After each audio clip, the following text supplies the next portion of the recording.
Cumprimentamos a todos com a paz de nosso Senhor e Salvador Jesus Cristo. Estamos iniciando mais um programa EBD na TV.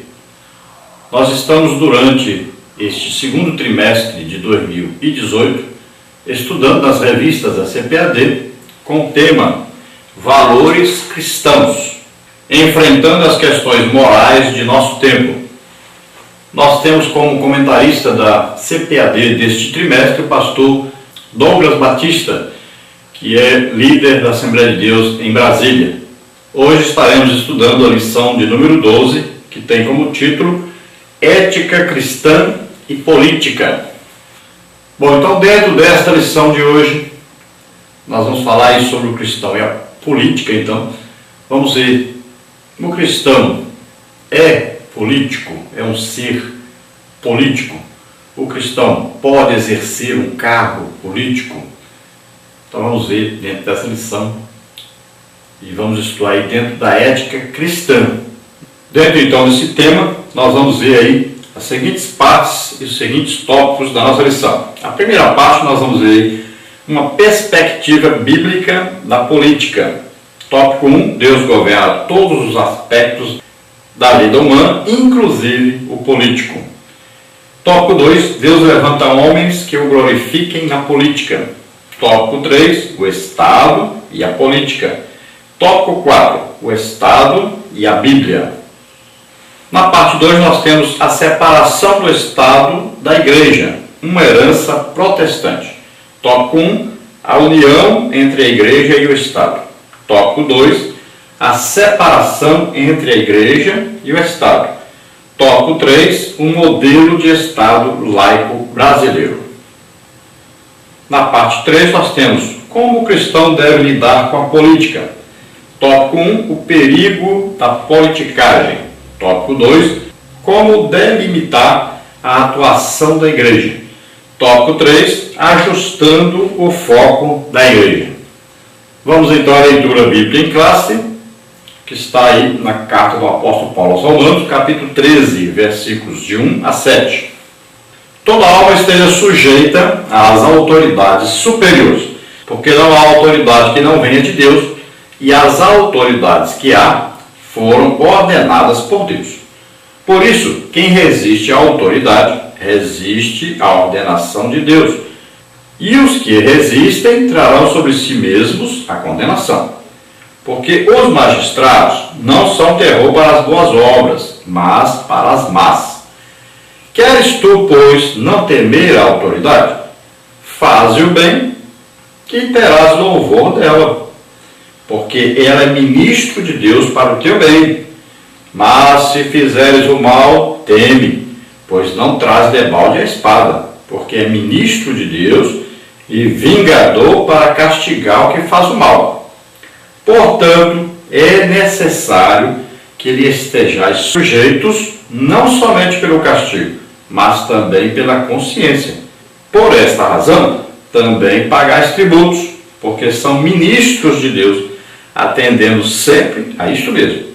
Portanto, dai a cada um que deveis, a quem tributo, tributo, a quem imposto, imposto, a quem temor, temor, a quem honra, honra.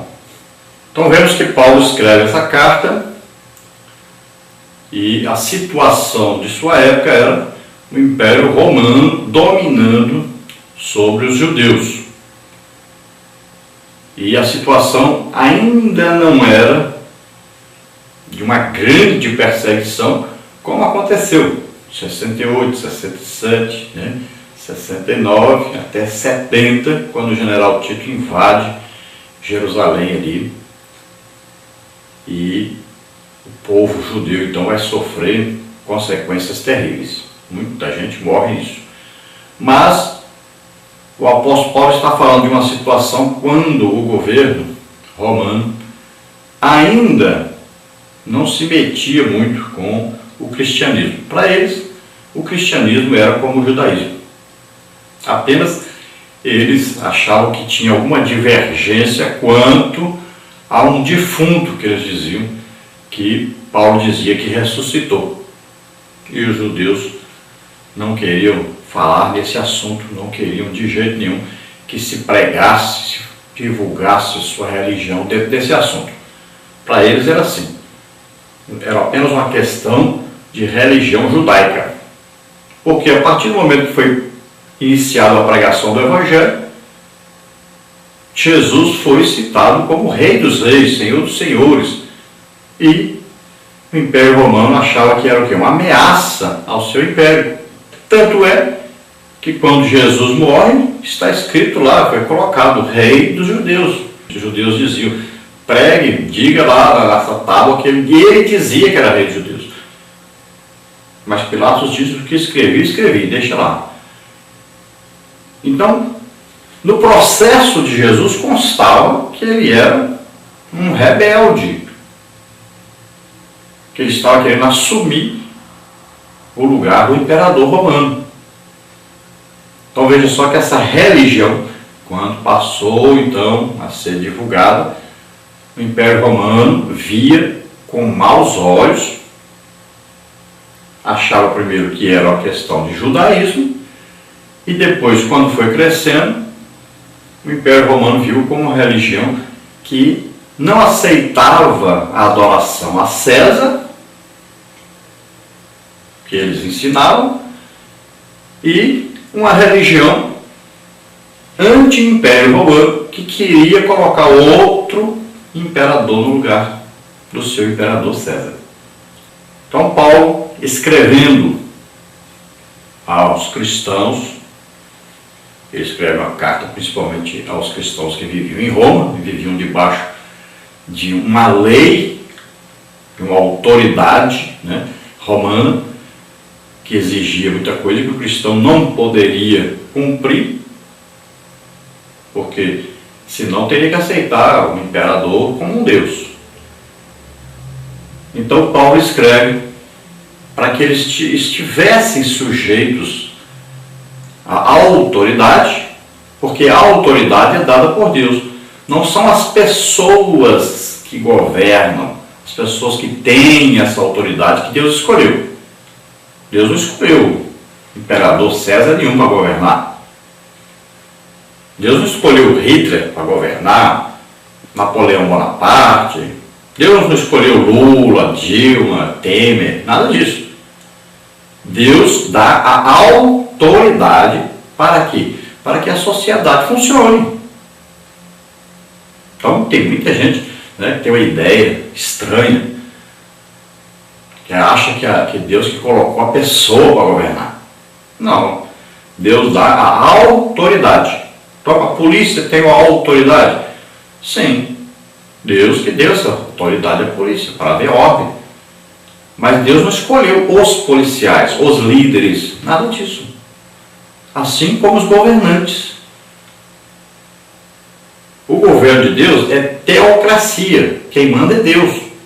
Ele escolhe os governantes. Mas não é assim que funciona. Funcionou lá no tempo de Samuel. E aí quando o povo pede um rei, Deus vai dizer a Samuel, estão rejeitando Samuel, não é você, é a mim. Não querem que eu governe sobre eles. Então até aquele tempo, quem governava era Deus. A partir daí, o povo quer um governante do jeito deles. E no Brasil, por exemplo, nós temos uma democracia. Democracia é governo do povo. Isso não é governo de Deus. Deus nunca escolheu democracia. O governo de Deus é teocracia. Governo de Deus. Então no Brasil, quem escolhe os seus governantes? Não é Deus, é o povo. Quem vota é o povo. Quem escolhe é o povo. Então, absurdo seria nós acreditarmos que Deus é que colocou essa quadrilha aí para governar o Brasil. Não, Deus não escolheu. Quem escolheu foi o povo, quem votou foi o povo. Então veja só, a autoridade para governar quem dá é Deus, mas não a pessoa que está exercendo essa autoridade. Aí não foi Deus que escolheu. E assim é na religião também. Deus escolheu Arão para ser sumo sacerdote. E diz que os próximos sumos sacerdotes seriam descendentes de Arão. Mas os sacerdotes que entraram, que não prestavam, foi Deus que escolheu? Não, é porque eram descendentes de Arão. Não quer dizer que Deus escolheu, você vai ficar.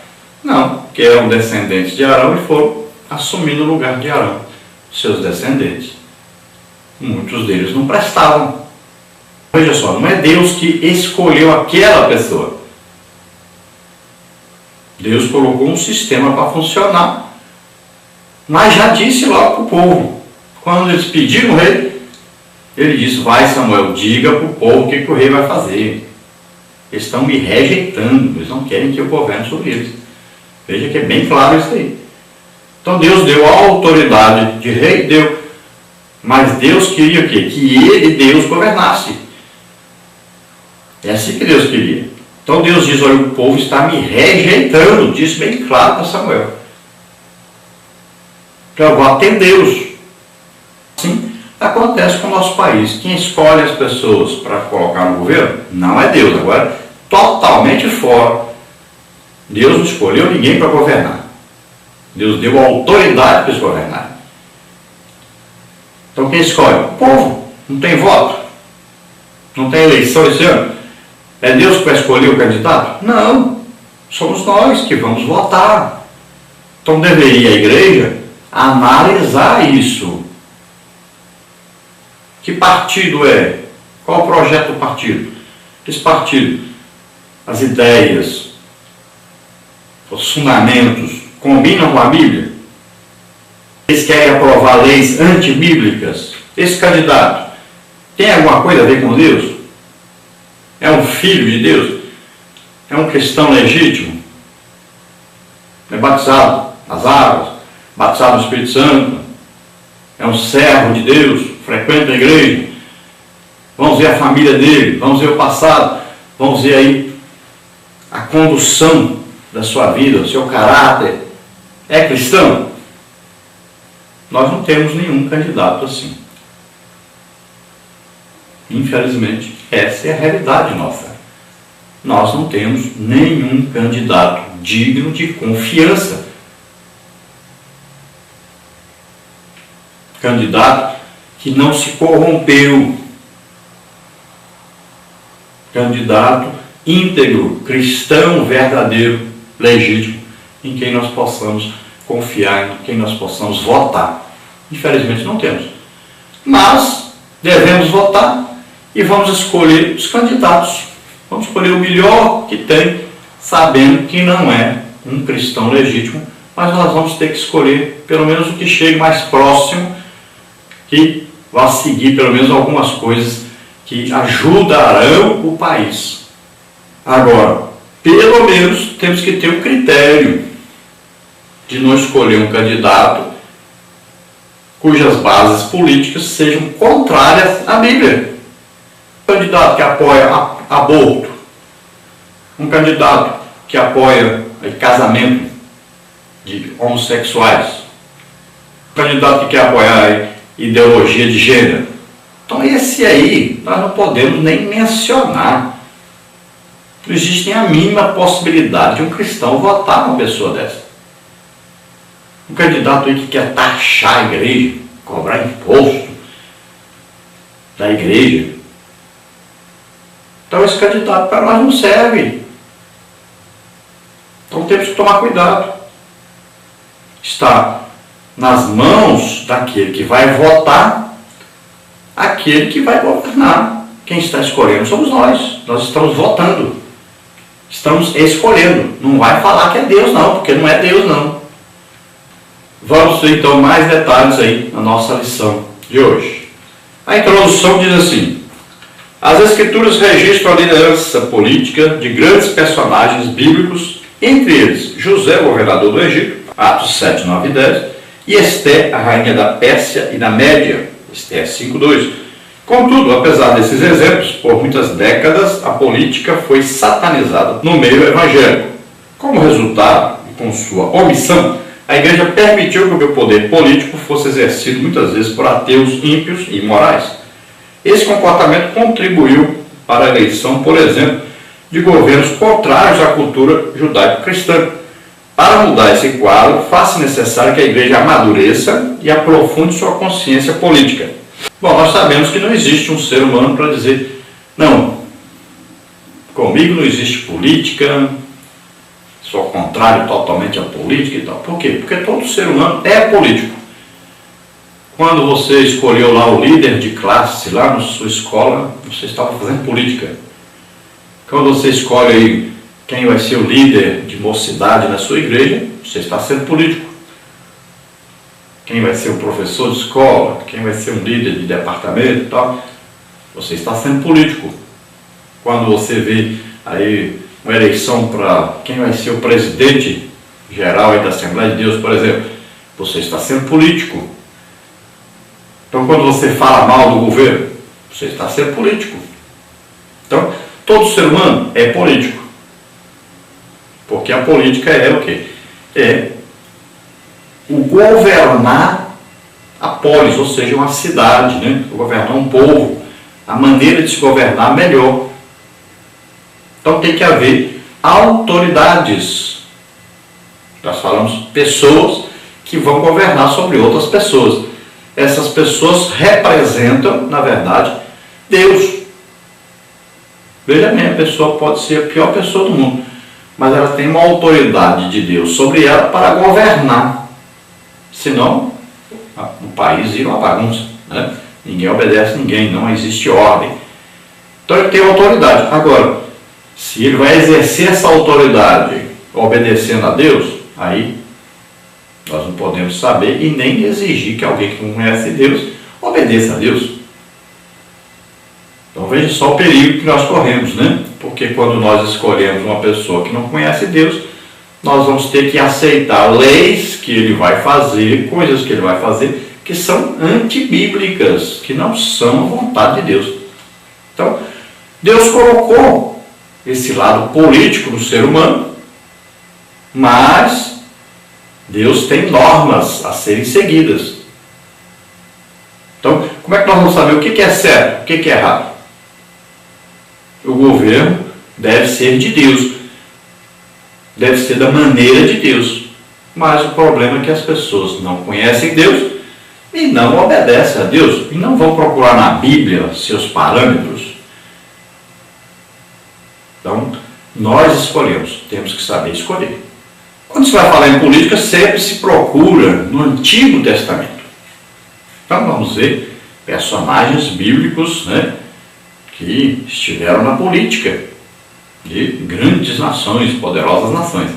Mas no Novo Testamento nós não vamos ter base nenhuma para falar que um cristão deve exercer um cargo político. Não existe no Novo Testamento isso. No Novo Testamento nós vamos ver José de Arimateia, que já era político, aí se converteu, mas não se tornou nenhum político que exercia alguma coisa, defendia o cristianismo, fazia alguma coisa. Pelo contrário, ele é chamado de discípulo oculto. Então ele se escondia. O único ato que nós vamos ver dele, que foi uma coisa boa, foi pegar, né, pedir o corpo de Jesus, sepultar na sua sepultura, né, e levar ali um unguento para ungir o corpo de Jesus. Depois ele desaparece da Bíblia, porque com certeza, se ele tivesse alguma posição de destaque, né, como político, exercendo a política e ajudando o cristianismo em alguma coisa, a Bíblia falaria dele.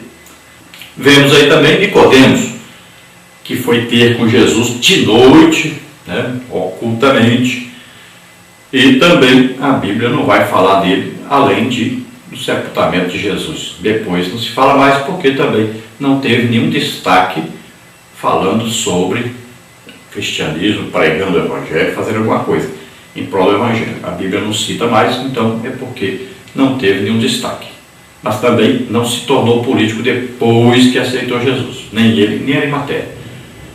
Os apóstolos e discípulos, todos que aceitaram Jesus, se tornaram igreja de Jesus Cristo, nenhum deles entrou na política, nenhum disputou o cargo eletivo. Não temos exemplo nenhum na Bíblia para podermos dizer que essas pessoas, depois que aceitaram Jesus, se tornaram políticos. O cristão pode ser político? Pode. Pode ser candidato? Pode. Desde que ele abandone a sua posição na igreja. Porque se ele tem um ministério, ele disse assim: eu entrego a minha vida a Deus para exercer uma função dentro da igreja. E a Bíblia vai ensinar para nós que aquele que luta não pode se envolver com outras coisas. Não pode estar envolvido com o mundo, não pode estar envolvido com a política, não pode estar envolvido com nada. É dedicação total, exclusiva ao ministério que Deus confia à pessoa. Não pode fazer as duas coisas ao mesmo tempo. Então nós temos hoje aí vários pastores, né, que querem ao mesmo tempo ser pastor e ao mesmo tempo político. Isso não é bíblico, isso não é bom, é péssimo para a igreja. Todo o estatuto da igreja deveria conter lá: se alguém quer se candidatar a um cargo eletivo, imediatamente ele perderá o seu cargo na igreja. Ele tem que escolher o que ele quer. As duas coisas ao mesmo tempo não dá. Já não está cuidando nem da igreja direito, imagine quando exercer duas funções ao mesmo tempo. A igreja não é empresa. A igreja não é um comércio. Veja bem, ministério não é brincadeira, não. Então tomemos cuidado com os rumos que a igreja está tomando hoje. Tomemos muito cuidado.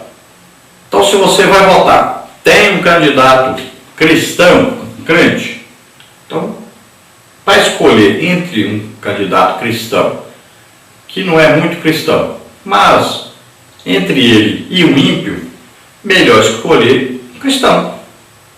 É evidente. Tem um conhecimento da palavra de Deus, né? Que se for eleito, pelo menos terá noção do que é que Deus quer que seja feito, né? Pode até ser que lá dentro ele possa fazer alguma coisa em prol da igreja, em prol da pregação do Evangelho.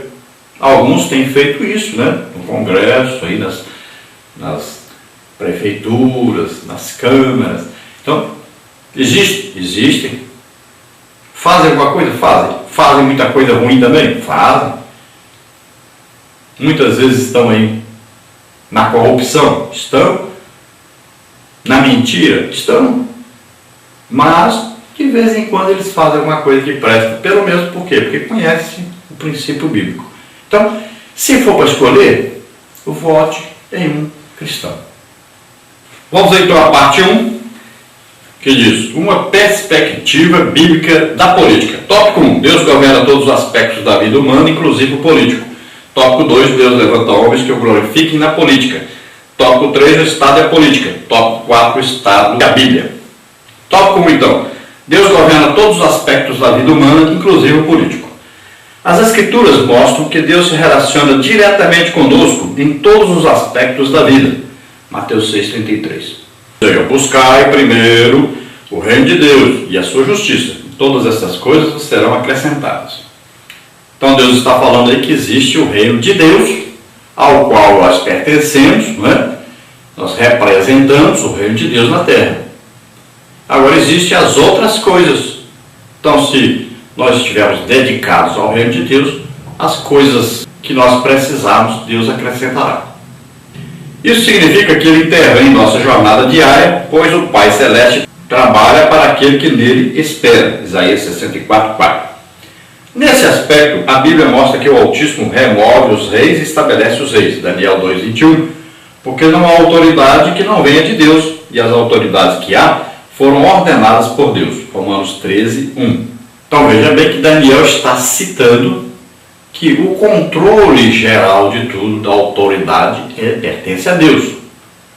Então, está dizendo que Deus coloca reis, retira reis, porque naquele tempo de Daniel não existia democracia, não existia o quê? O voto, né? Ninguém escolhia seus governantes. Então ali era aquele que era mais forte, era aquele que era mais inteligente. Então ele governava sobre aquela nação. E Deus intervinha, de acordo com o seu plano geral, ele intervinha nesses governos. Tanto é que ele deu a Daniel já a previsão de todos os reinos da terra e coloca o reino, o único reino que será perfeito na terra, que é o reino de Jesus Cristo, governando durante 1000 anos sobre a terra. Então, olha só, um plano geral dos governos, Deus está no controle, porque a direção tomada é de chegar ao reino de Jesus Cristo. Agora, escolher quem vai governar, então, dentro de uma democracia, quem escolhe é o povo. Deus não está dizendo, eu quero que esse candidato seja o presidente. Não. Porque o povo está escolhendo, quem está votando é o povo. E a grande maioria do povo não está com Deus e não quer nem saber a opinião de Deus. Por que a grande maioria do povo não sabe e nem quer saber a opinião de Deus? Porque nós não estamos pregando o Evangelho como deveríamos pregar. É simples. Ao invés de estarmos ganhando almas, estamos construindo um reino. Os pastores estão construindo reinos. Ao invés de pegar o dinheiro que arrecada para aplicar na evangelização, está pegando esse dinheiro para enriquecer. A igreja é vista como uma empresa e tem um dono da empresa que recebe o dinheiro para ele. E ele diz que é o dono dessa igreja. É o dono do dinheiro também. Então ele faz o que quiser com o dinheiro. E é por isso que nós não temos a maioria evangélica em nosso país. Porque não estamos trabalhando como deveríamos trabalhar. Não estamos ganhando almas como deveríamos ganhar. É simples. Se a maioria do Brasil fosse evangélica, o que aconteceria? Então nós estaríamos escolhendo um candidato que fosse de um partido que a própria igreja teria e teria a maioria dos votos do Brasil. Aí sim, funciona muito bem a política. Mas acontece que nós não temos um partido e se tivermos, nós não temos mais do que 20, 25% da população evangélica, que na verdade nós colocamos aí tanta gente que nem evangélico é no meio disso aí, não é? Então temos pouquíssimos cristãos legítimos no Brasil. E olha que se tiver 10% da população, está bom. Por quê? Porque a igreja não está trabalhando, não está ganhando almas. Se perde muito mais do que se ganha. Então veja só, é preciso nós evangelizarmos, ganharmos as almas. Por quê? Se nós conseguirmos algum dia a maioria sendo evangélica, aí sim nós poderemos conseguir alguém que possa representar Deus perante a nossa nação, governar segundo a Bíblia ensina. Aí sim. Mas nós sabemos que isso vai acontecer no mundo quando Jesus for governar a terra durante 1000 anos. Aí sim o governo será de Deus sobre a terra.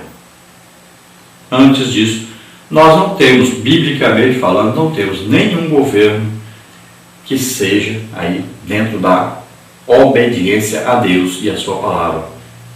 Não temos, infelizmente. Imagine um governo realmente seguindo a Bíblia, nós não teríamos aí permissão para ninguém beber, para ninguém fumar, corrupção seria proibida. Imagine como seria, imagine aí como seria. Aí você olha lá no milênio, Jesus estava governando. E mesmo assim, Jesus governando, lá existirão inimigos. Ainda existirá um povo que não quer o governo de Jesus. E quando Satanás for solto no final do milênio, ainda vão querer derrubar o governo de Jesus. Vão se rebelar contra Jesus. Imagine, o próprio Jesus governando. O reino de um rei perfeito, obediente totalmente a Deus. É o próprio Deus governando. Mesmo assim, terá inimigos. Veja só que coisa tremenda. Então veja só. De um modo então geral, Deus está no controle de tudo. Então, se Ele quiser remover um líder, Ele pode? Pode. Veja só. Pode. Agora, nós estamos explicando que nós hoje, a situação do Brasil é o quê? Uma democracia. Quem escolhe? O povo. Então o povo é que está votando, é o povo que está escolhendo. Como a maioria do povo não é evangélico, a maioria do povo não está sendo cristão, então o que eles fazem? Escolhem erradamente. Agora o problema sério é porque até essa minoria que é cristão também está votando errado. Por quê? Porque na igreja não está existindo um estudo dos planos de governo, não está tendo aí líderes comprometidos com Deus e a palavra de Deus. Estão comprometidos com o dinheiro que vão receber desses candidatos. Mas deveria o quê? Olhar o partido. O que eles apoiam? Que leis eles estão querendo que sejam aprovadas? Quais os planos de governo? Não é falar que vai dar dinheiro para a igreja, não é isso não. São os planos de governo, as leis que eles apoiam. Tem que olhar isso, tem que estudar isso. O candidato, quem é esse candidato? É cristão por acaso? Um candidato que vive na mentira, na corrupção, família toda atrapalhada, não tem nada de fidelidade a Deus. E aí a igreja vai apoiar isso? Então eu preciso explicar para as pessoas. Existe um partido, e esse partido, ele tem planos, projetos, leis que eles querem aprovar. Eles têm o quê? Ideologia, ideias desse partido. Nós temos que estudar isso. Então a liderança tem que chamar a igreja e analisar. Tem uma comissão, vamos analisar esse projeto desse partido, todo o seu projeto, sua ideologia. Vamos apoiar esse partido? Então nós temos que analisar. Esse candidato, vamos olhar o passado dele, vamos olhar o presente, vamos olhar o que ele quer para o futuro, vamos analisar esse candidato. De acordo com a Bíblia, de acordo com a vontade de Deus. Nós somos cristãos, nós queremos que Deus governe sobre nós. É isso que a igreja tem que fazer. Aí depois, pode-se, a igreja então, apoiar o candidato tal. Mas não é porque esse candidato tem uma coisinha que ele quer ajudar a igreja. Não, isso é errado. Se ele vai fazer 90% contrário à igreja, 10% a favor, isso não é escolha. Está errado isso.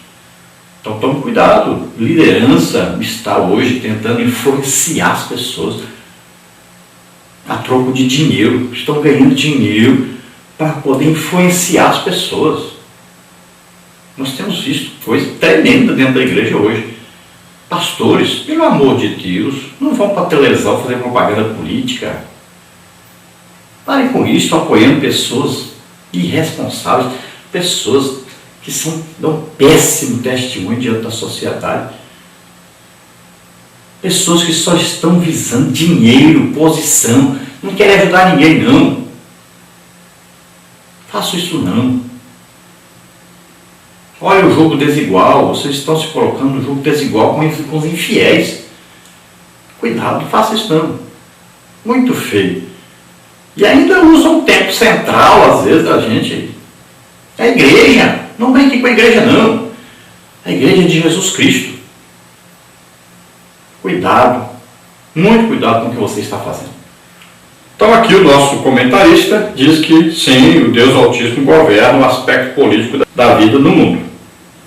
Então, nosso comentarista deste trimestre, né, ele mora em Brasília, ali no centro exatamente da política, do poder, né, tem muita influência desse meio que ele vive, é claro, na maneira de ele ensinar sobre política. Então devemos tomar cuidado com os rumos que nós mesmos estamos dando ao nosso país. Escolha bem o seu candidato, cuidado. Estude o partido dele, estude a vida dele, os seus ideais. E olhemos que nós vivemos um Novo Testamento, nova aliança. E nós vamos olhar aí, existe base bíblica aí para nós estarmos envolvidos nessa politicagem? Existe base bíblica aí para nós deixarmos o ministério, ou queremos incluir o nosso ministério junto com política? Então tomemos cuidado, fique se baseando lá. As pessoas querem, quando querem falar de enriquecer, vão lá para o Antigo Testamento, porque no Novo Testamento não vai achar isso. Os seguidores de Jesus não vão ver nenhum enriquecendo. Aí quando querem falar de política, corre também para o Antigo Testamento, porque lá tem José, lá tem Daniel, lá tem Rainha Esther. E no Novo Testamento, porque você não procura, onde é que está? Onde é que tem? Então, a igreja é igreja. Igreja não é povos do Antigo Testamento. Igreja começou depois de Jesus vir à terra, morrer por nós, ressuscitar. Aí a igreja passa a existir a partir daí. Então tome cuidado. Tópico 2. Deus levanta homens que o glorifiquem na política. Os exemplos da Bíblia são abundantes, mas destacamos 3 deles. José, filho de Jacó, Gênesis 41, 37 e 57. Esther, a rainha, Esther 2, 12 a 20. Daniel, o jovem, Daniel 2, 46 a 49. Essas 3 pessoas se colocaram à disposição do Senhor e, por intermédio dele, providenciaram o escape para o povo de Deus. Gênesis 42, 46 a 49, Esther 7, 1 a 10, Daniel 2, de 1 a 45. A história da igreja também mostra um homem chamado William Wilberforce, 1759 a 1833, que, por influência do Evangelho e impactado pelo ministério de John Wesley, foi quem liderou o fim do tráfico de escravos no reino britânico. Sim, Deus usa pessoas para glorificar o seu nome na política. Muito interessante, né? É o que nós acabamos de fazer. Falar sobre exatamente isso. Por isso eu já dei a introdução. Vai se buscar exemplos lá no Antigo Testamento. Aí, quando se procura no Novo Testamento, não acha nenhum. Aí vai citar uma pessoa que viveu no ano tal, que fez alguma coisa boa. Mas isso aí, até os ímpios de vez em quando faz uma coisa boa. Então não tem base para apoiarmos no Novo Testamento, aí colocarmos pessoas que são cristãos legítimos para serem candidatos à política, a exercerem cargos políticos. Então não tem exemplo no Novo Testamento, não existe apoio para isso. Principalmente, mas muito principalmente, quem exerce ministério na igreja. Esse aí, então, é impossível achar apoio no Novo Testamento para que ele deixe de ser ministro da igreja, coisa superior, espiritual, para ser político, para ocupar um cargo político. Isso é absurdo. Ele desprezar o ministério que Deus lhe deu. É impossível. Isso é coisa claríssima, que não pode existir. Agora imagine, pior ainda é a pessoa ainda querer achar que pode ser ao mesmo tempo ministro do Evangelho e ao mesmo tempo estar na política. É absurdo, aí que é absurdo mesmo. Tópico 3, o Estado e a política. O Estado tem como função garantir, por meio de políticas públicas, as condições necessárias para a vida digna da sociedade. A palavra de Deus diz que as autoridades instituídas são para disciplinar as obras más e enaltecer quem faz o bem. Romanos 13, 3 e 4. Assim como vivemos num Estado democrático de direito, onde tanto cidadãos quanto autoridades instituídas têm direitos e deveres mediante a Carta Constitucional do país. Isto é, vivemos no império das leis e por isso devemos exercer o mesmo princípio de submissão ao Estado esposado pelo apóstolo Paulo em Romanos 13, 1 e 2. Então, veja bem, existem autoridades dentro do nosso país, em qualquer país existem autoridades. Essas autoridades receberam uma autorização, né, para estar ali. Pode ser que sejam descendentes de outros governantes ou pode ser escolhidos pelo povo. Então receberam autorização. Agora, a autoridade deles serem respeitados, quem dá é Deus. Para que funcione uma sociedade, tem que haver aqueles que governam e aqueles que são governados. Aqueles que vão o quê? De um modo geral, olhando de um modo geral, vão organizar uma nação. Senão não tem jeito de sobreviver. Senão não tem jeito de haver uma nação. Então toda nação tem que ter leis, normas, né? Estados Unidos, por exemplo, toda a sua Constituição é baseada na Bíblia. Veja só. Aí você fala, por que os Estados Unidos se destacam? Por que enriqueceram tanto? Por que prosperam tanto? Porque as bases de suas leis são bíblicas.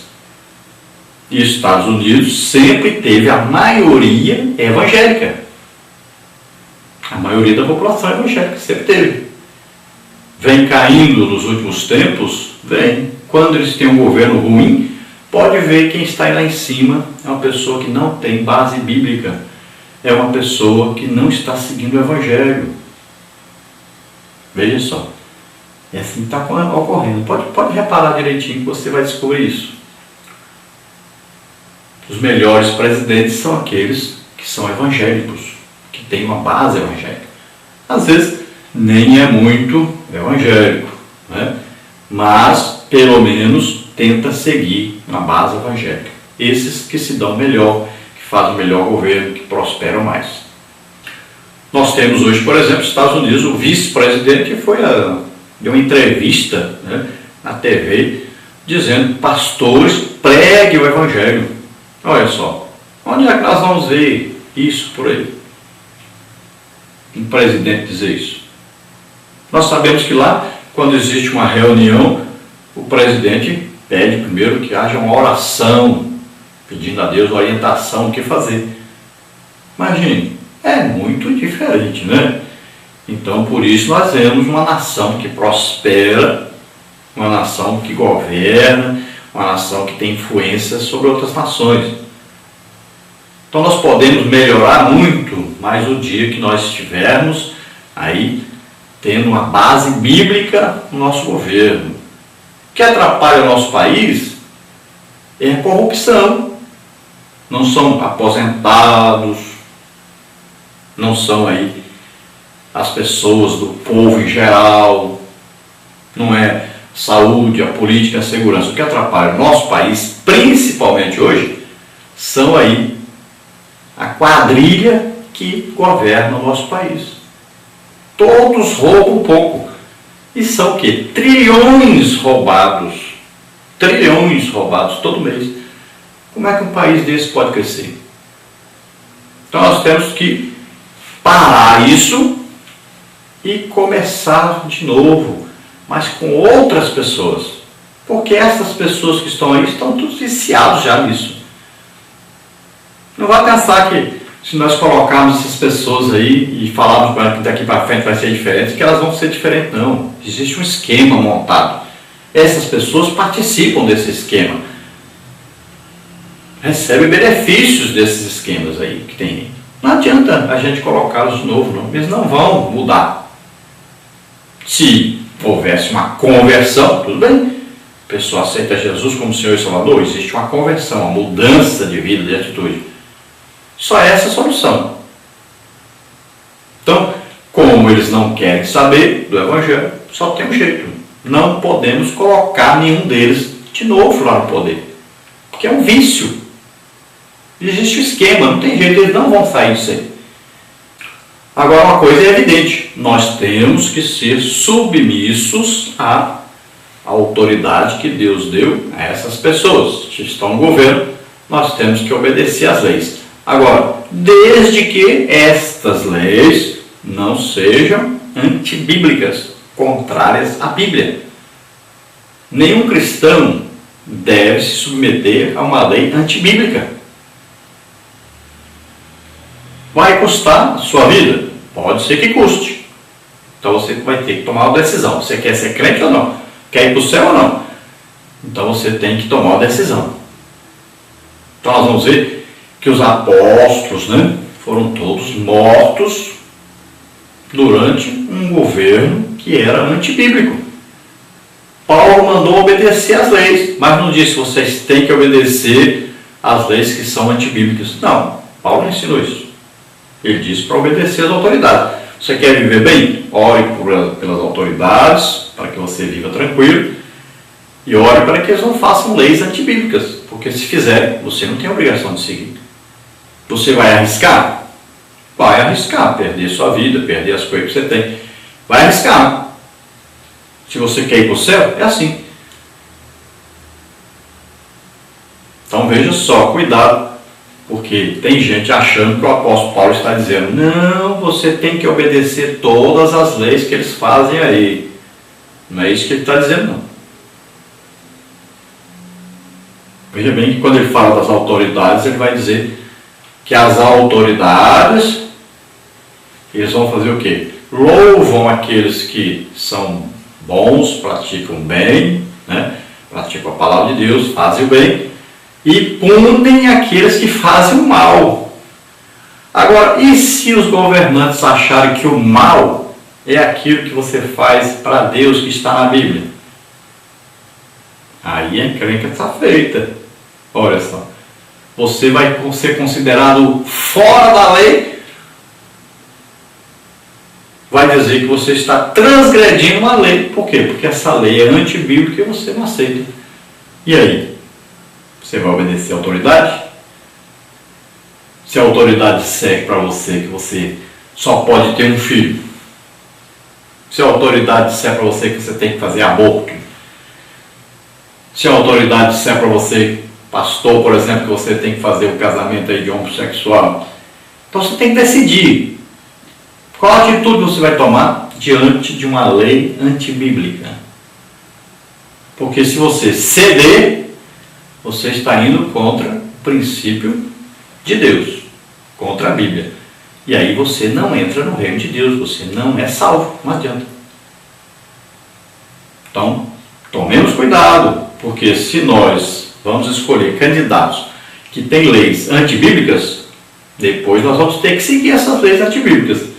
E aí, muita gente vai perder a salvação. Então, tomemos cuidado com quem nós vamos colocar lá para governar o nosso país. Tópico 4, o Estado e a Bíblia. O Novo Testamento retrata o Estado como instrumento ordenado por Deus, Romanos 13:1. Assim, os que resistem ao Estado afrontam a Deus, Romanos 13:2. Nesse contexto, o Estado é servo do Altíssimo para aplicar a justiça, Romanos 13:4. Logo, ele não é problema para os que fazem o bem, mas para os que praticam o mal, Romanos 13:4, 1 Pedro 2:14. Assim é lícito pagar tributos e impostos ao Estado, Romanos 13:6 e 7. Bem como temos a recomendação de orar pelas autoridades públicas, 1 Timóteo 2:1 e 2. Então, olha só, Jesus pegou a moeda e disse o quê? Dai a César o que é de César e a Deus o que é de Deus. Tudo bem. Então você tem um comércio, você é evangélico, você tem um comércio. Tem imposto para pagar? Pague. Agora me diz uma coisa, você paga o imposto corretamente, mas o seu vizinho não paga. Então você tem um preço da sua mercadoria já incluído o imposto, que você paga corretamente. O seu vizinho tem outro preço mais barato, porque ele não paga o imposto como você paga. E aí, como é que você vai ser esse comerciante? Aí a maioria dos cristãos tomam a decisão: eu também não vou pagar o imposto para mim poder ter preço para concorrer com o meu vizinho. E aí você está no pecado. Olha só como é que é a coisa. E assim são nas diversas coisas dentro da sociedade. Veja só. O meu vizinho compra mercadoria lá do Paraguai, não sei de onde, e traz. Então o preço dele é melhor do que o meu, porque eu compro aqui dentro do Brasil. Ah, então eu agora vou comprar lá também. Escondido, trazer escondido, né? Olha só, então você está vivendo em pecado.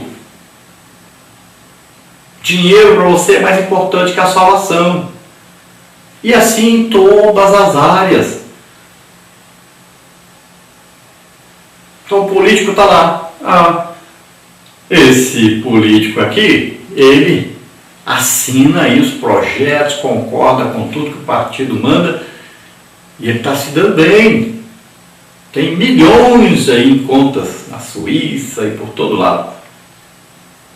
Vive muito bem, tem avião, tem fazenda, tem tudo. Mas eu não tenho nada, por quê? Porque eu não aceito, eu discuto, eu não voto nada que é antibíblico.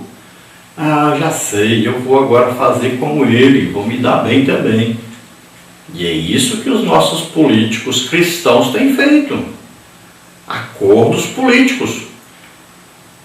Ah, o senhor aprova essa lei nossa aqui, que nós aprovamos essa lei antibíblica sua aí. Acordos políticos. Então existe ali uma negociação, e nessa negociação o Evangelho está sendo deixado de lado. Veja bem, não existe um posicionamento bíblico, mas um posicionamento de tomar vantagem de alguma coisa.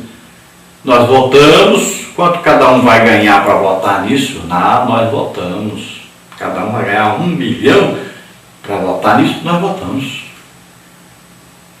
Então veja só, às vezes está votando contra o próprio país, votando contra a Bíblia, mas existem vantagens. Então olha só, as autoridades devem ajudar, devem louvar aqueles que fazem o bem e devem punir aqueles que fazem o mal. Mas existe o problema, que às vezes o bem para essas autoridades é o mal, e muitas vezes o mal para essas autoridades é o bem. O problema sério é este. Então o cristão deve tomar que atitude? Deve tomar a atitude de ser obediente às autoridades, às leis do país, sabendo que está fazendo isso por causa de Deus, né? Agora, desde que isso não fira a palavra de Deus, que é a Constituição superior a todas as constituições, que é a palavra de Deus, a Bíblia. Então você faz aquilo que a Bíblia permite. E a lei que é antibíblica, você não pode obedecê-la. Arriscando, é claro, sua posição social, as coisas que você tem, arriscando até a sua própria vida. Você que vai ter que tomar decisão. Não esquecendo jamais de orar pelas autoridades. Você quer viver bem? Ore pelas autoridades para que elas não façam leis injustas, leis contrárias à palavra de Deus, que não queiram obrigar, exigir que as pessoas cumpram leis que são contrárias à palavra de Deus. Parte 2, a separação do Estado da Igreja, uma herança protestante. Então o conceito de Estado laico é compreendido como a separação entre o Estado e a Igreja. Significa que um não pode interferir nas atividades do outro e vice-versa. Então, quando se fala Estado laico, quer dizer que esse Estado, esse governo, não possui uma religião, não aprova somente um tipo de religião. É um governo feito para o povo em geral. Não pode haver aí uma preferência por uma religião. Então, nessa parte 2, a separação do Estado da Igreja, uma herança protestante, nós temos aí tópico 1, a união entre a Igreja e o Estado. Tópico 2, a separação entre a Igreja e o Estado. Tópico 3, o modelo de Estado laico brasileiro. Tópico 1, então, a união entre a Igreja e o Estado. No ano 313, Constantino e Licínio, imperadores romanos do Ocidente e do Oriente, respectivamente, promulgaram o Edito de Milão. O decreto outorgou liberdade e tolerância religiosa aos cristãos no Império Romano. O imperador Teodósio decretou em 380 d.C. o Edito de Tessalônica, estabelecendo o cristianismo como religião oficial do Império. O Edito prometia vingança divina e castigo do Estado aos que não aderissem à lei.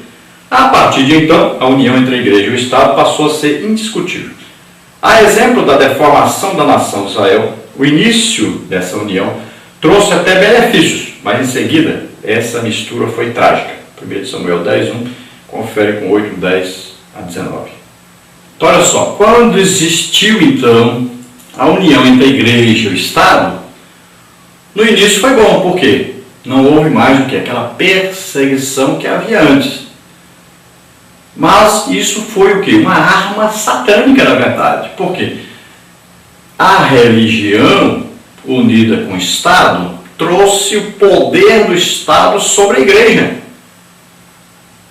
E o Estado era corrupto, era idólatra, trouxe tudo que não prestava e colocou dentro da Igreja. Passou-se a permitir espiritismo, feitiçaria, passou-se a permitir o uso de imagens, tudo que não prestava passou-se a permitir dentro da religião. Quem era cristão legítimo, de repente viu que não estava mais numa igreja, teve que separar-se da igreja, se tornar uma igreja clandestina, na verdade. Sempre existiu igreja verdadeira? Sempre. Cristãos legítimos? Sim. Mas eles tiveram que se separar dessa igreja corrupta, que era governada pelo Estado. Então a liderança passou a ser de políticos. O chefe do Estado é o chefe da igreja. Tem muita gente querendo fazer isso com a igreja hoje. Muita gente. Querendo unir as duas coisas. E já sabemos da história que não dá certo. Então tomemos cuidado. Nós estamos aí indo para esse engodo, esse engano. Estamos sendo levados, carregados, como ovelhas ao matadouro. Cuidado com isso. Não existe mistura de ministério, igreja com política. Não tem como alguém ser ao mesmo tempo um pastor e ao mesmo tempo aí um deputado, um senador, um presidente. Não tem jeito, não dá certo. Não dá certo. A história tem mostrado isso. Nós deveríamos aprender com a história. Vai acontecer somente no governo de Jesus Cristo, o próprio Deus governando sobre a terra. Aí vai dar certo. Mesmo que os homens ainda vão tentar dar errado, mas vai dar certo. Muita gente fala aí de protestantismo e tal, que tantas reuniões que houveram, Tanta coisa que fizeram aí, de normas, de leis, de aí, teologia, de decisões teológicas aí. Tanta coisa foi feita, Concílios e mais concílios, reforma, não sei o quê. Mas veja bem, a legítima igreja mesmo, a verdadeira igreja, não participava dessas coisas. A verdadeira igreja continuava fiel a Deus, cheia do Espírito Santo, pregando o Evangelho, ganhando almas, vivendo oprimida, perseguida. Não pense que eles participavam dessas coisas, não.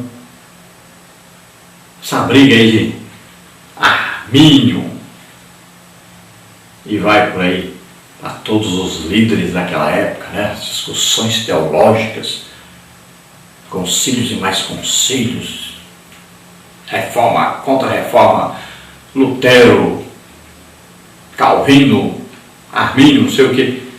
Vocês acham que os principais mesmo, os líderes religiosos, os que eram crentes mesmo participavam disso? Claro que não. A igreja verdadeira dele sempre foi perseguida, sempre esteve à margem da sociedade. Os verdadeiros e legítimos cristãos mesmo nem participavam disso, nem eram convidados para isso. Não se engane, não. A verdadeira igreja nunca teve dúvida sobre trindade, sobre batismo do Espírito Santo, sobre dons do Espírito Santo. Ela nunca teve dúvida sobre isso. Sempre viveu cheio do Espírito Santo, seguindo sua marcha.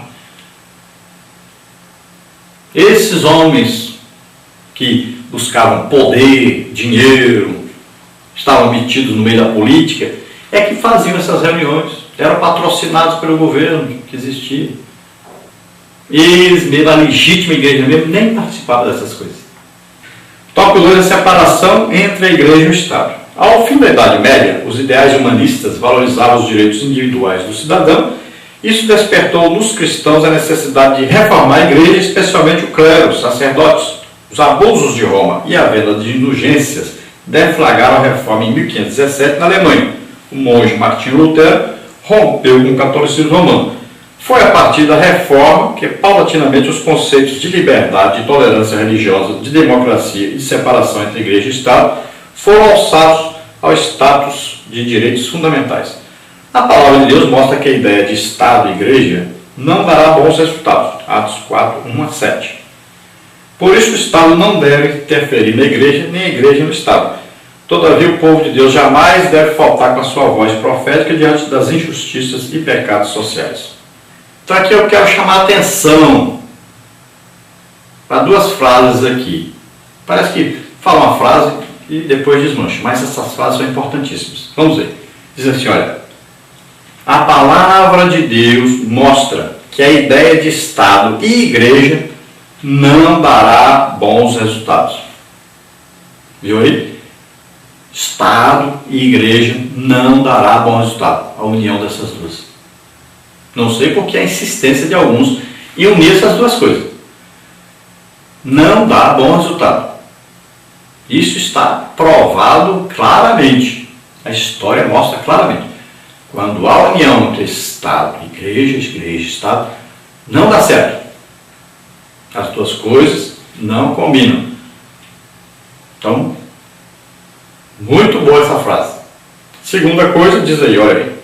Por isso, o Estado não deve interferir na igreja, nem a igreja no Estado. Então, olha só. O Estado não pode interferir na igreja, mas também a igreja não pode interferir no Estado. Muito bom.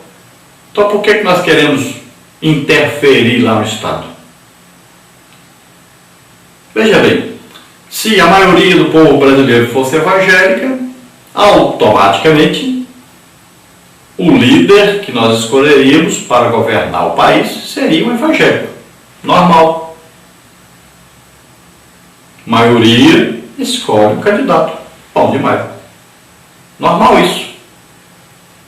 Agora, nós somos a minoria dentro do país.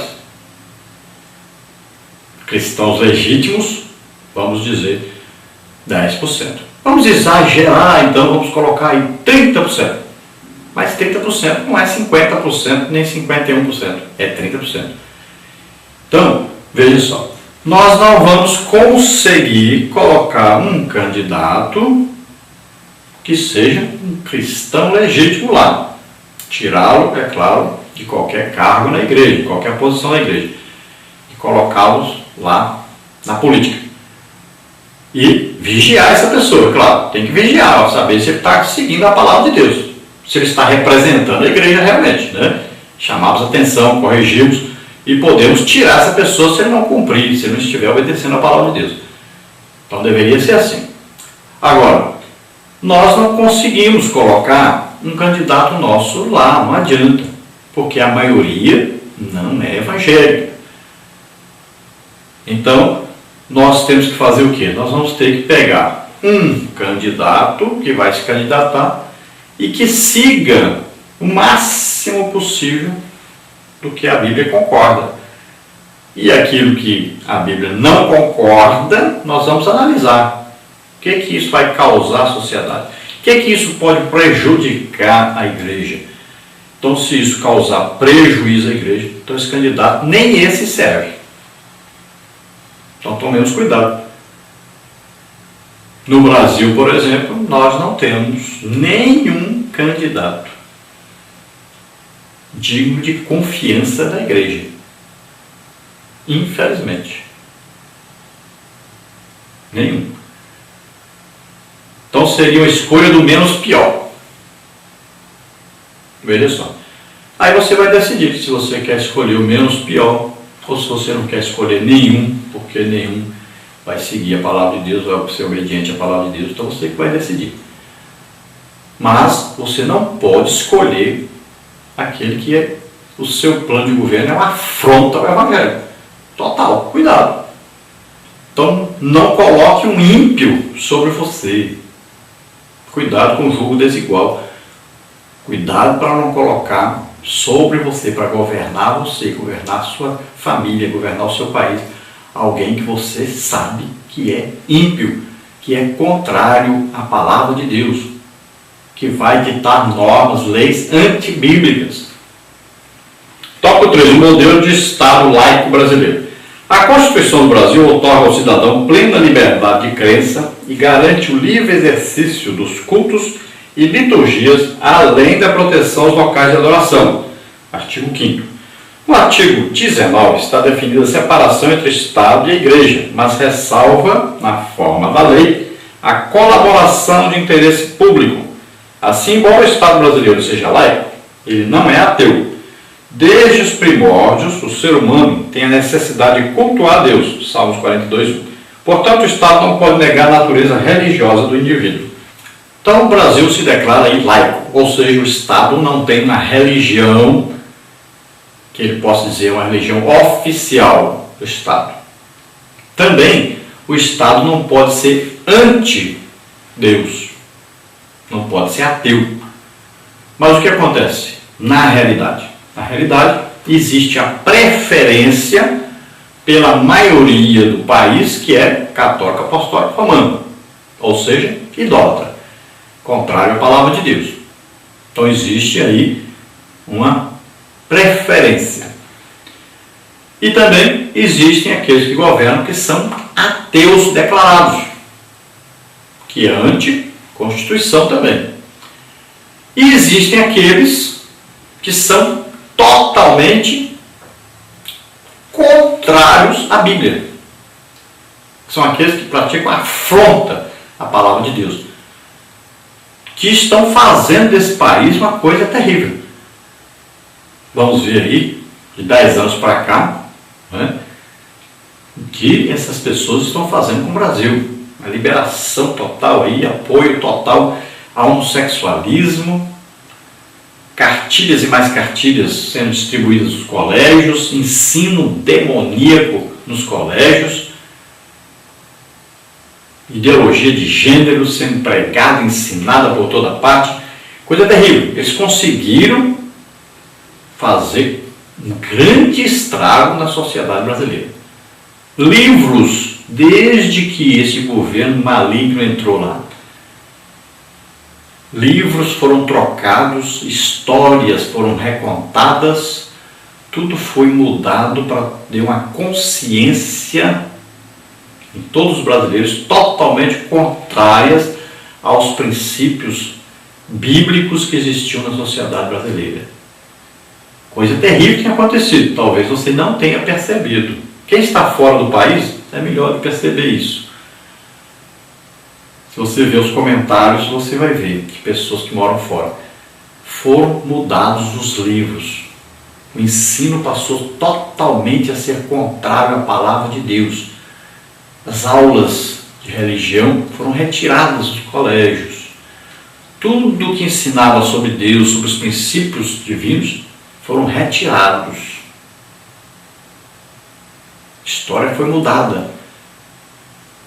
Os elogios que existiam a pessoas boas, que tinham bons princípios, foram retirados. Passou-se a ensinar que aqueles que praticam o mal é que estão certos. Cuidado. Nosso país está indo para um rumo muito difícil. Nós podemos mudar isso agora na eleição. Cuidado. Não coloque essas pessoas de novo no governo.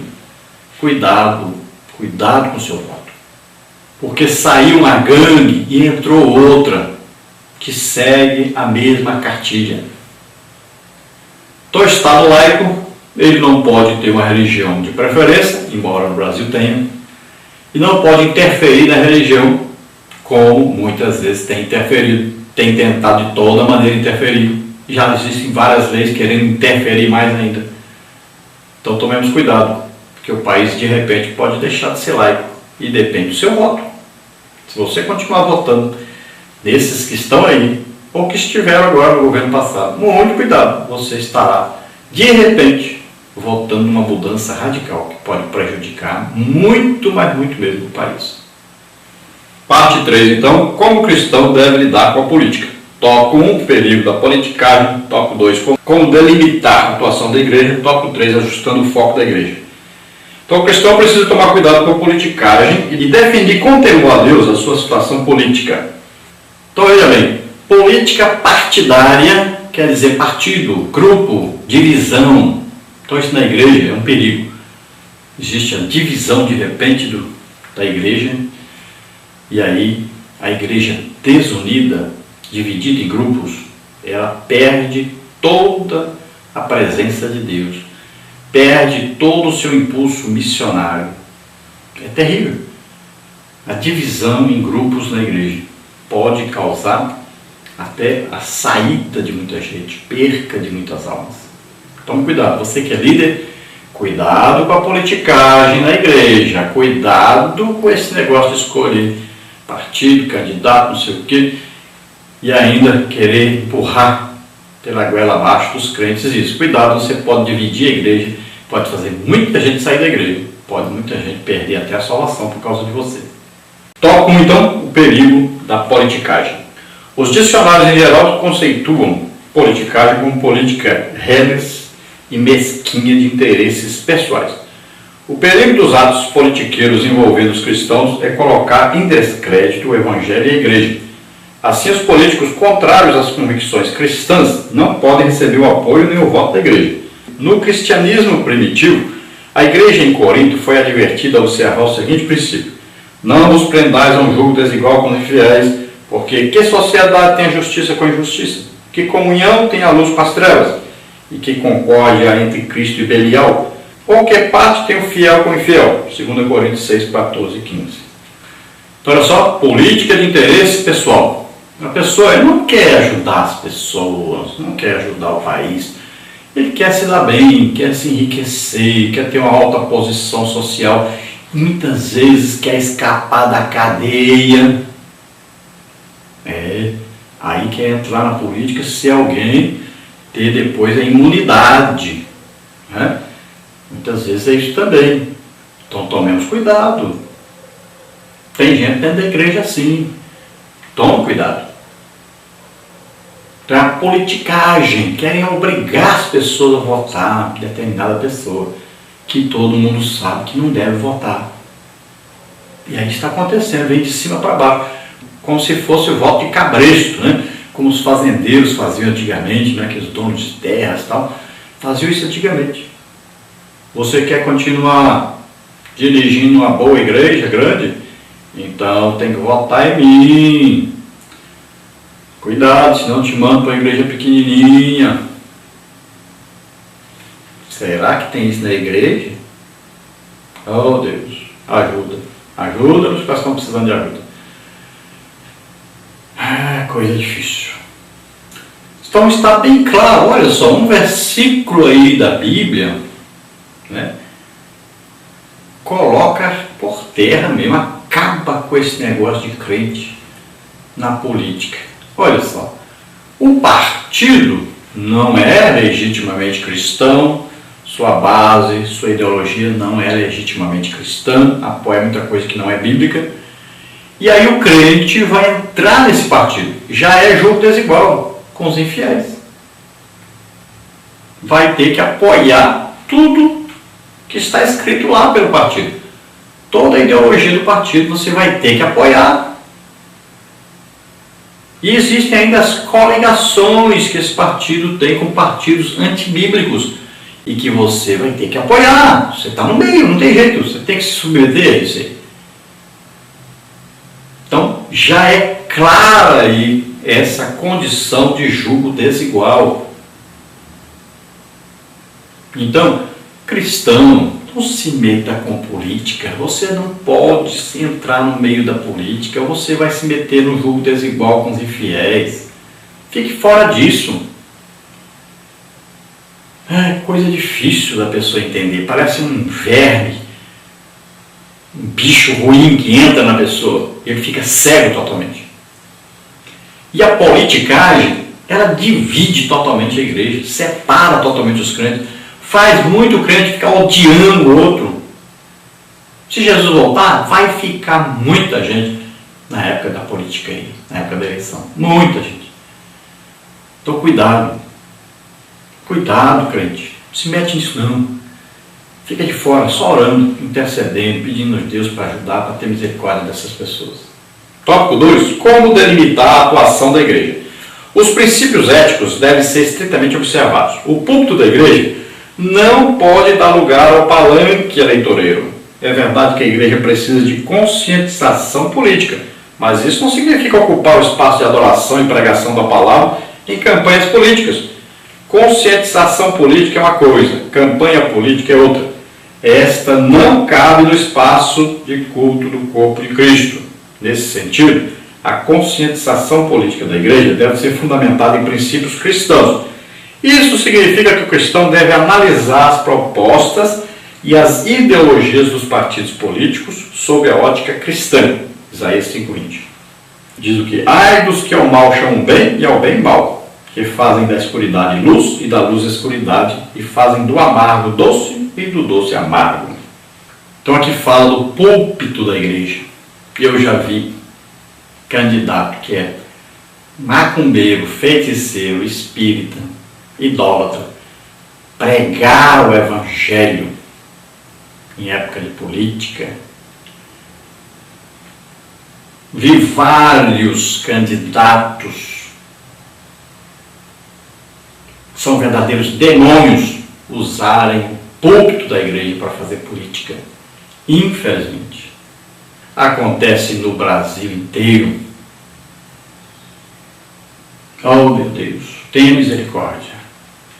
O que tem ocorrido no Brasil na época de política é coisa muito triste. Muito triste. Cuidado, meu irmão. Cuidado, líder. Tem gente que caminhou a vida inteira como cristão, mas está acabando a sua vida como ímpio. Cuidado. Não perca a sua salvação por causa de dinheiro. Não perca a sua salvação por causa de posição social. Faça isso não. Tome cuidado. Igreja não é brincadeira. Igreja tem dono. É Jesus. Tenha temor de Deus. Pastor, não venda o rebanho. Não negocie com o povo de Deus. Cuidado, pastores. Muito cuidado. Se você acredita que Deus tira ímpio, imagine pastor. Cuidado. Deus remove você, remove seu castiçal. Cuidado. Brinque não.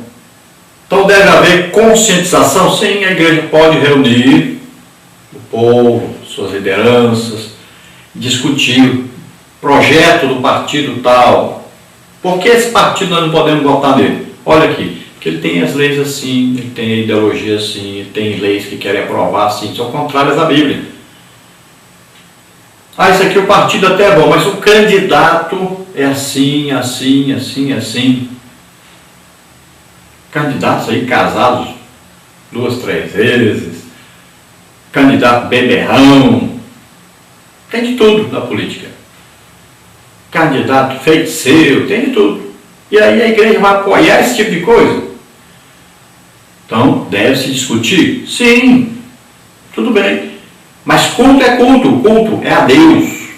Culto é direcionado à adoração a Deus.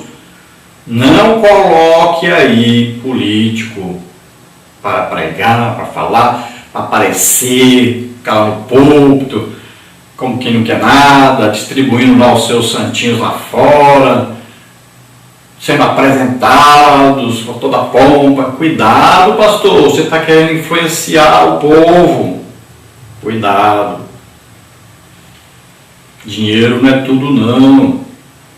Não se venda. Tópico 3. Ajustando o foco da igreja. O povo de Deus não pode limitar-se a fazer oposição e oferecer resistência e iniquidade no poder temporal. Não pode depositar sua confiança e esperança nas decisões políticas. As lideranças devem incentivar o avivamento espiritual. O avivamento liderado por John Wesley, 1703 a 1791, trouxe mudanças sociais significativas na Inglaterra, pois o mal realmente a ser combatido pela igreja é o pecado. Não podemos jamais perder a nossa consciência e natureza espiritual. Quando a mensagem de arrependimento for pregada ao mundo, então suas vidas serão transformadas. O Espírito Santo terá liberdade para convencer os ouvintes do pecado, da justiça e do juízo. João 16:8.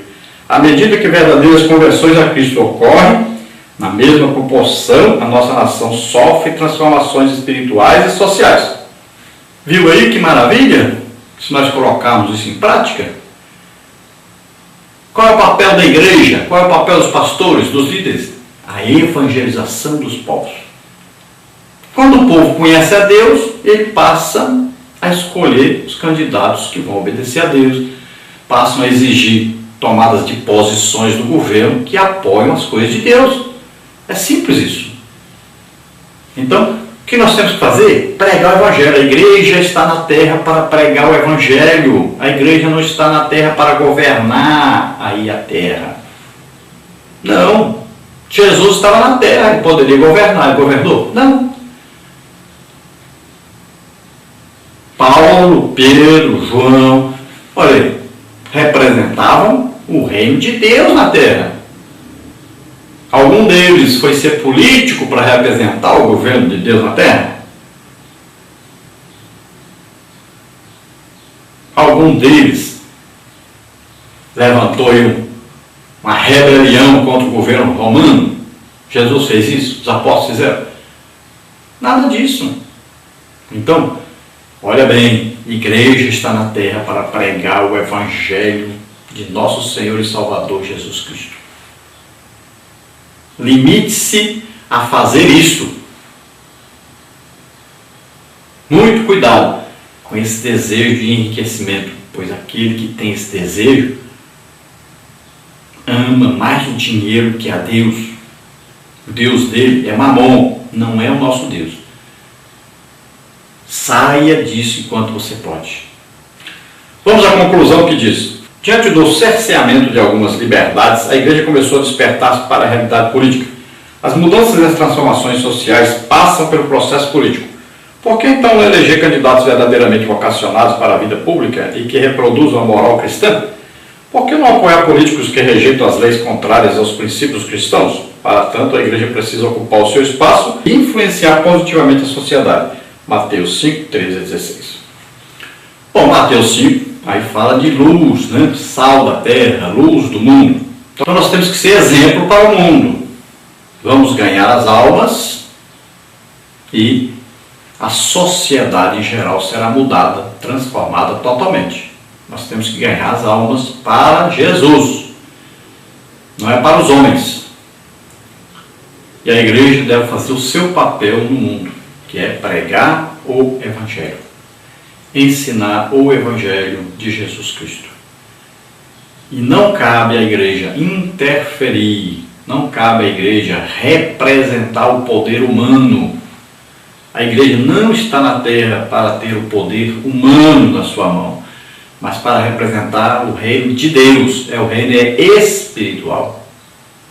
Novo Testamento, não existe nenhum crente lá na Bíblia dizendo que esse crente vai representar humanamente no governo romano ou qualquer governo, representar a igreja, representar Deus lá. Não.